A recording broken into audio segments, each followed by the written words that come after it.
Dr. Naresh Cuntoor. He is a senior research scientist, Intelligent Automation Inc., Rockville, MD, US. He has an MS and PhD from the Department of Electrical and Computer Engineering, University of Maryland. His research interests include human activity recognition, scene understanding, perceptual organization, and computer vision for robotics applications. He pursues Sanskrit with keen interest and is a volunteer for Samskrita Bharati, USA. I'll focus on these two aspects of Pollock's view on Rasa theory.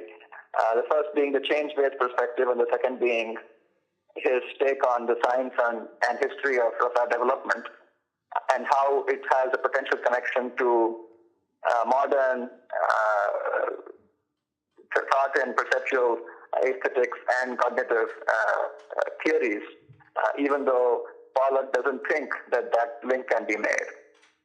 One of the first things that he talks about in his work on Rasa theory is that Pollock believes that these two forms of literature, the Drishya Kavya and Shravya Kavya, are fundamentally distinct entities. And he makes this argument in a set of 5 steps. So the first thing that he says is that Sanskrit texts themselves recognize the difference between these two literary forms, the literature heard and the literature seen forms. There isn't too much to say about that, except to say that yes, Drishya Kavyas and Shravya Kavyas are treated as different forms of literary expression. But the more interesting claim that Pollock makes is that these two forms of literature are fundamentally different. So naturally the question becomes, what is this nature of difference and what does that imply? We'll come back to what does it imply in the next slide. But how does he support this claim is essentially through 3 arguments. So he offers Bhoja's characterization of poets and poetry as opposed to actors and acting, using a couple of introductory comments that Bhoja makes in his Sringara Prakasha.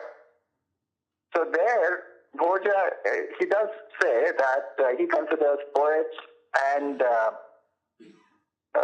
poems or kavya to be more praiseworthy than actors and acting. But I think it's crucial to see the context within which Bhoja makes this point. So he is stating this as a claim to prove that he considers things that are visible as being slightly less value-laden than things that go beyond just what the visible form presents. And Bhoja then sort of goes on to make the point of how Shabdartha, meaning the word and meaning, by itself, does not convey what a Sahitya conveys. So Sahitya, in that sense, has a much broader scope in its ability to reflect subtle and complex thoughts than simple words and their meanings. So Sahitya stuff brings about the relationship between word and meaning and goes beyond. So Bhoja makes a similar point about poets and poetry, comparing them to actors and acting. So the poets and poetry has a lot more subtle and rich interpretation that a reader can perceive.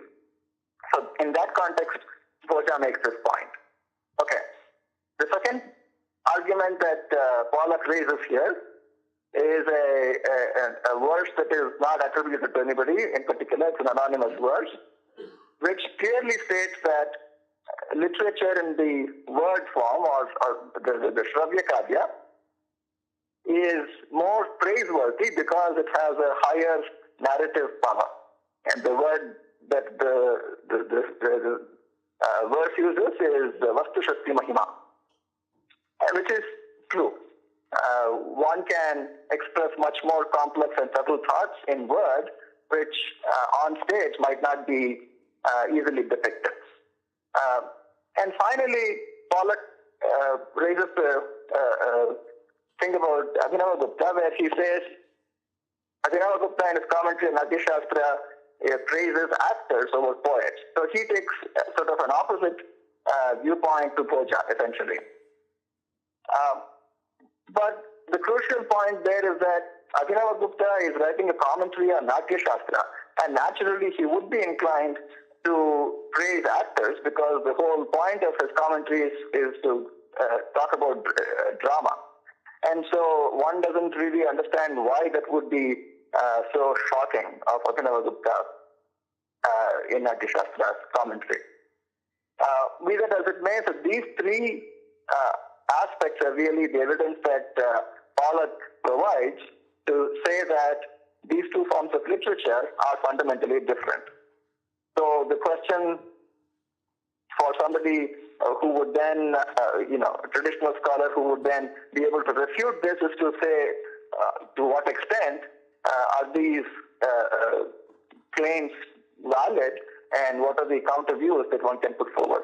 I'm not going to attempt that exercise here, but just to make the point that I think these three claims are the core claims of his, the first point, a fundamental difference in the two forms of literature.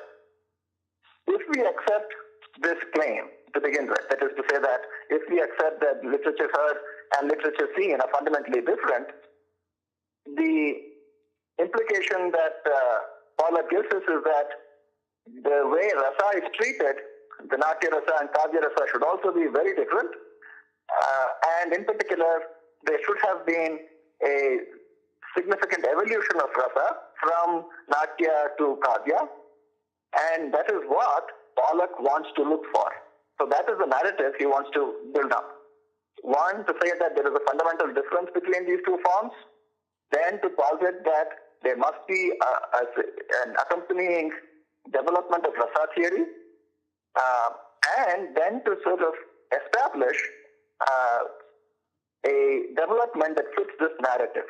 So that is the framework within which this change-based perspective is being developed.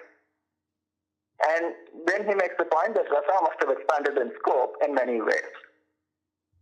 So these are the kinds of examples that he provides to say how Rasa would have expanded in scope, or Rasa theory would have expanded in scope to accommodate more subtle forms of literary expression in the written form of literature. I say written form of literature, but it's really the Shravya Kavya, which is not the non-drama, let us say.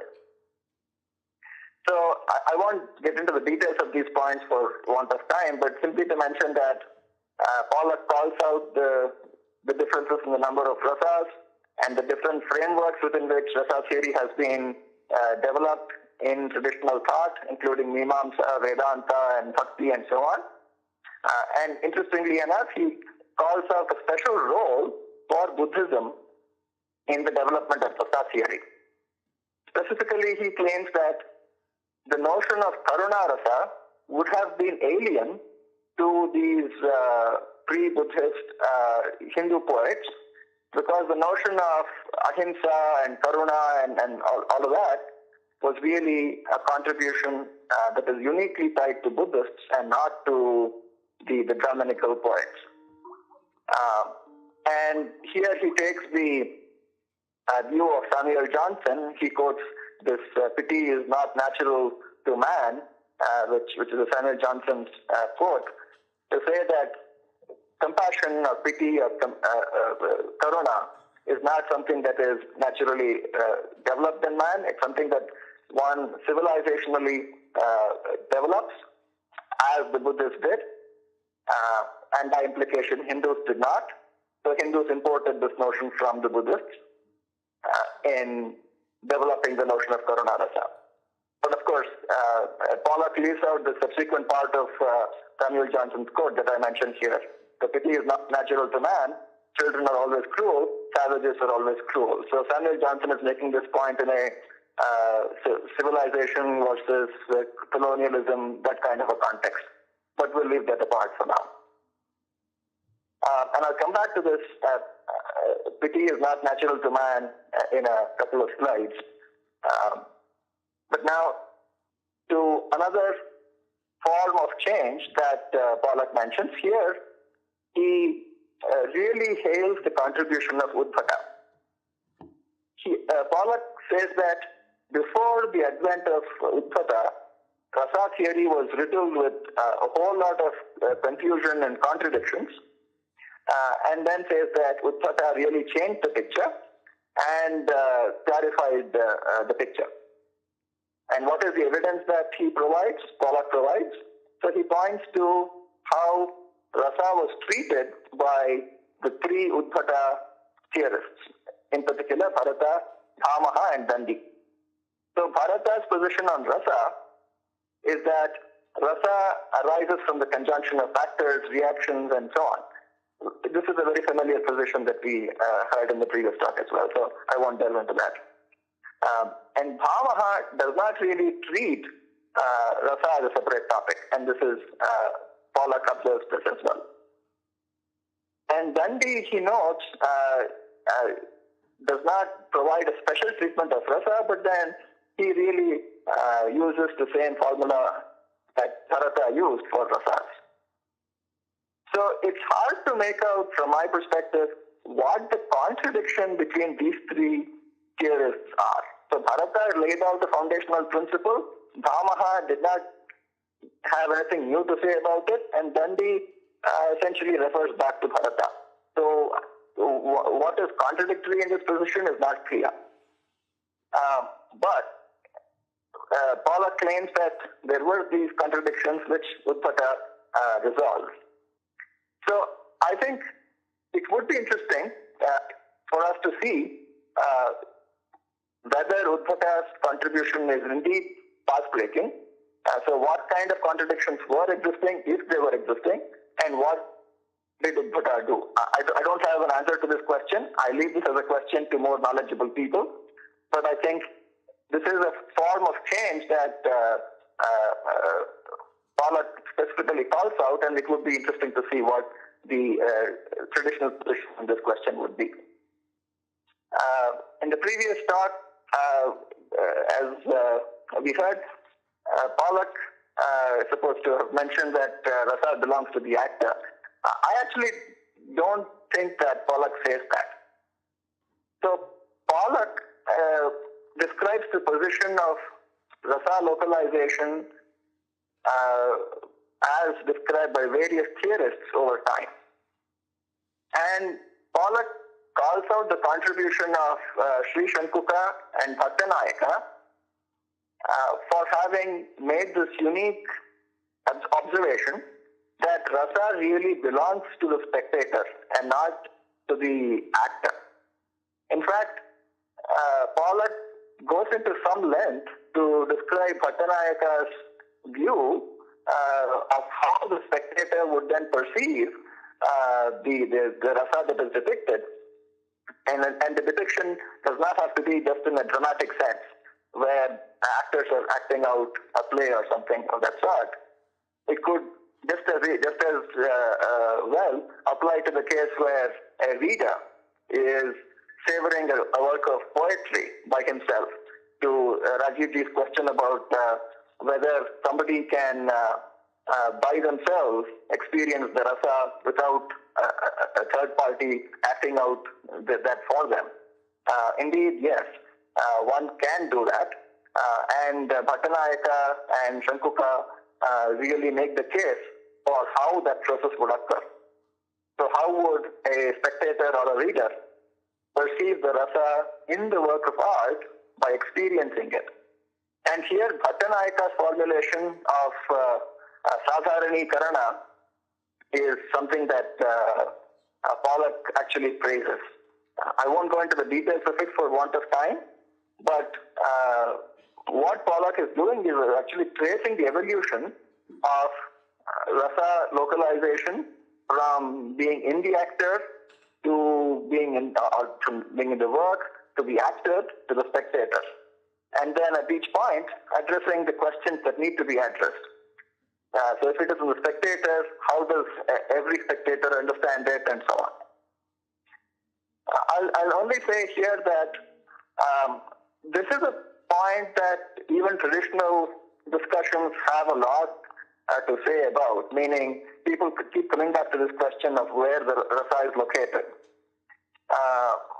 But to some extent, it seems a little overblown in my opinion, because even going back to Natya Shastra, the importance of audience is clearly recognized.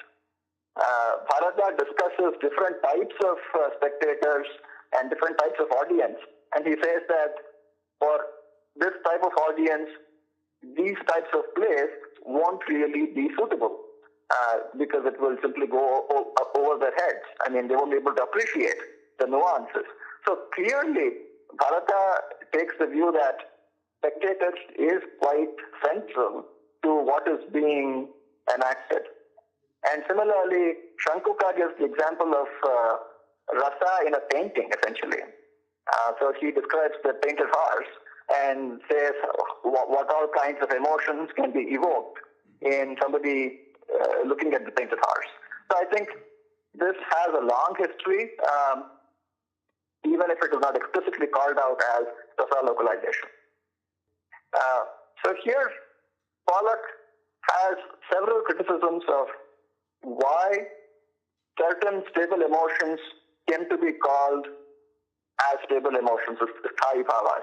For example, he says, why should anger be considered as a sthayi bhava and hatred is not? Why should rati become a stable emotion but not sneha? And these are, I think, valid questions to ask.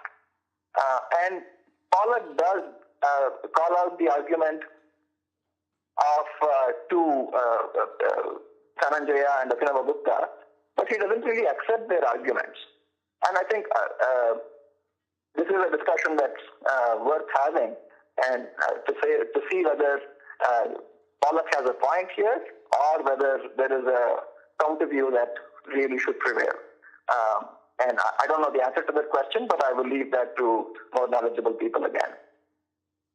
And another criticism that he makes is that the list of emotions seems to be quite stable in Indian literature, unlike Western aesthetic thought, where emotions sort of come up. Melancholy was a newer emotion that was introduced, and so on. So Pollock finds this hard to digest. Why should some emotions not evolve with time? And that's actually a fair question to ask. I think there are a lot of ideas in today's understanding of psychophysics and cognitive sciences which would apply to Rasa theory. In particular, these kinds of ideas that I call out here would, I think, merit some serious investigation into seeing how we can understand Rasa. The idea here is not to look for modern scientific notions in ancient texts. Rather, I think the question is whether we can interpret Rasa theory as it is in newer frameworks. This is an exercise that is not alien to the Rasa tradition. As we have seen, Rasa tradition has used Mimamsa framework at some point, then it used Vedanta framework, then it used Bhakti framework, and so on.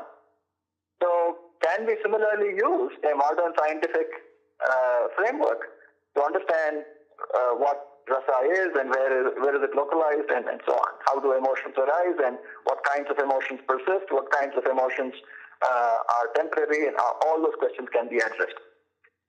So multiple memory systems are a fairly well-established notion both in cognitive science and computational science, where we recognize the difference between long-term memory and short-term memory. So the question then becomes, how does a poet employ various devices to invoke different aspects of long-term memory and short-term memory to give the reader a feel of the emotion that he intends to convey? Another theory, I'm rapidly going over this for want of time. Another theory is Gestalt's laws of perception.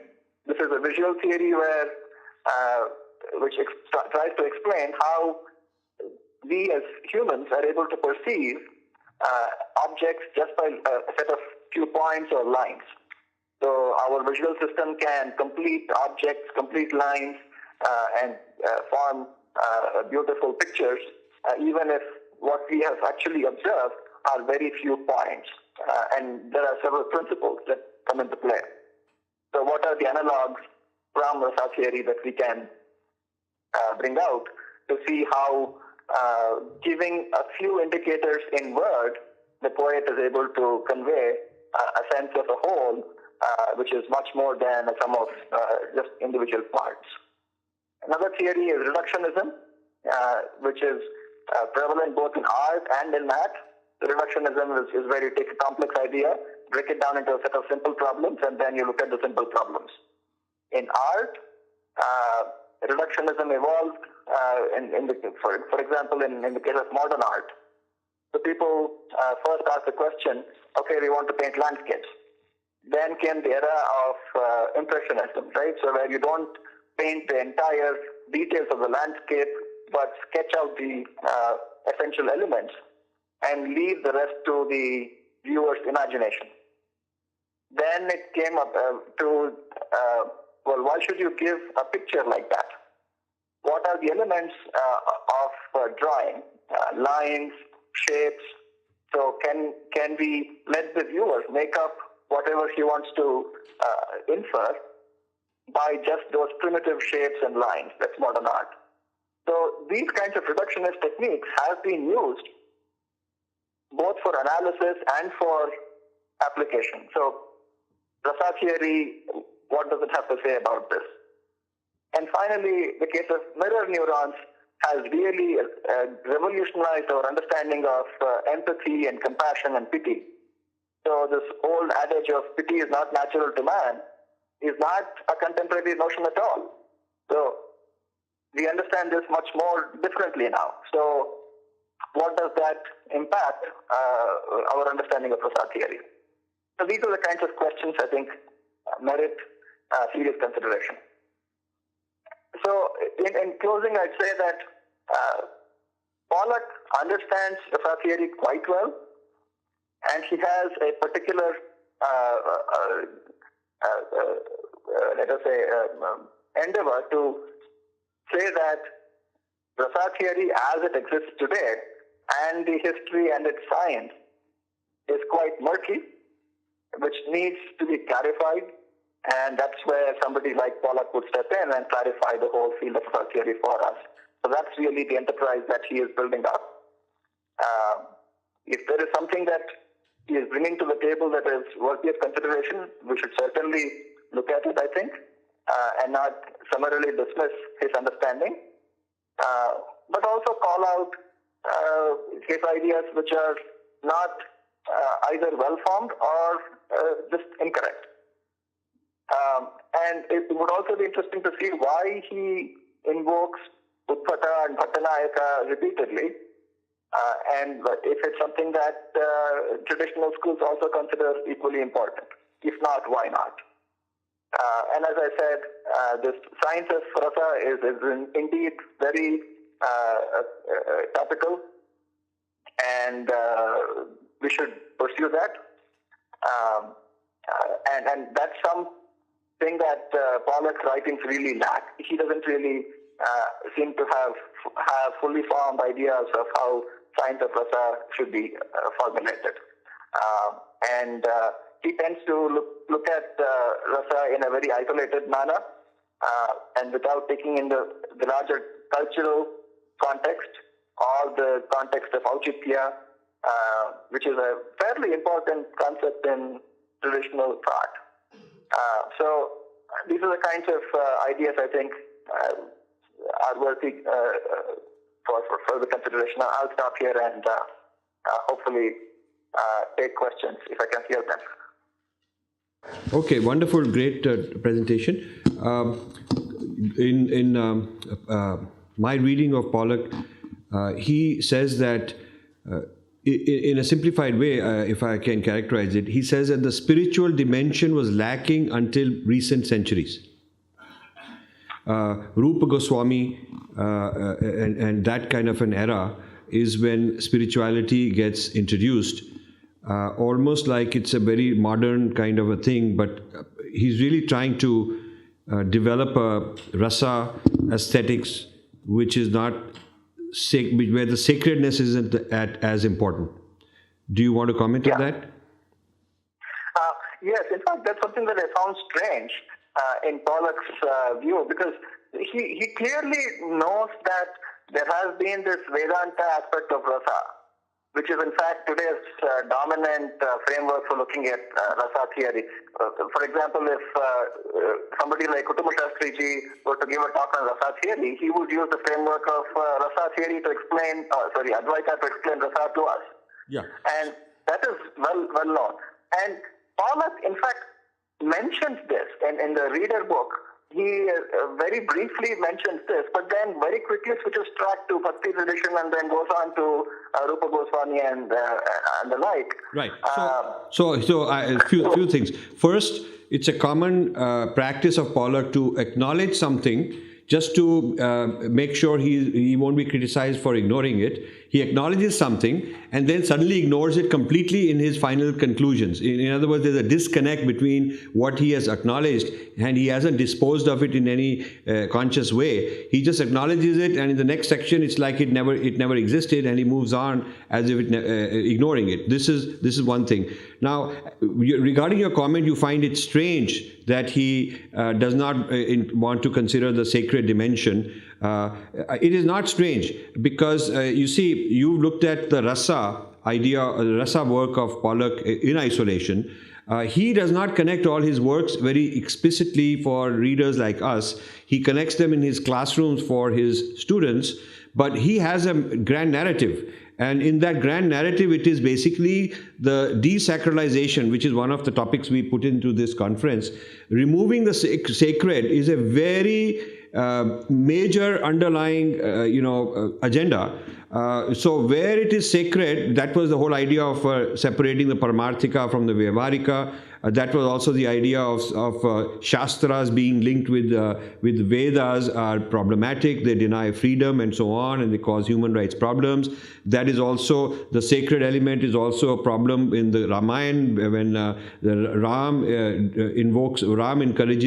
Ramayana encourages the divine king, and the divine king, in human beings is oppressive. So if you look at, it's a very, why I consider him to be so important is that unlike those who dismiss the Sanskrit tradition, those leftists and Marxists who dismiss the Sanskrit tradition, he actually thinks it's very important to study it, understand it, and reinterpret it as a tradition where the sacredness was linked with kind of social problems, and the beautiful things like kavya and aesthetics, which have to be recovered and rescued, have to be removed. You have to get rid of the sacred element in order to rescue them. This is why in his work he's so clear that Shastra and Kavya have to be separated. The one is a problem, the other is wonderful and beautiful. So in order to do this, he has to eliminate the sacred element from rasa.